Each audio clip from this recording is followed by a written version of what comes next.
যে কোনো কাজ শুরু করার আগে আমরা কিন্তু দিনক্ষণ সময় ভালো করে মিলিয়ে নিয়ে তারপরেই কাজটা শুরু করি। তো তেমনই হচ্ছিল আজকে বাড়ির ছাদ ঢালাইয়ের কাজ। তো তার জন্য যে গাড়িটাকে আনা হয়, তো এই গাড়িটাকে আগে পুজো দিতে হয়। তো তার জন্য মাস আগেই এই গাড়িটাকে পুজো দিয়ে নিচ্ছিল। তো একদম আমরা যেমন ঠাকুর দেবতাকে পুজো করি, তো সেটাও কিন্তু একটা বিশ্বকর্মা পুজোই করা হয়। তো তার জন্য জল, ফুল, ধূপ, ধুনো দিয়ে আর দক্ষিণা দিয়ে পুজো করা হয়, যাতে ভালোভাবে কাজটা সম্পূর্ণ হয়ে যায়।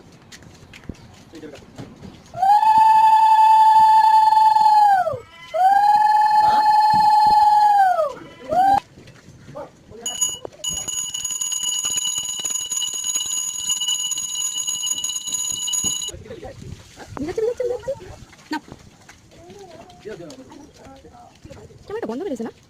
মেশিনটা বন্ধ মানে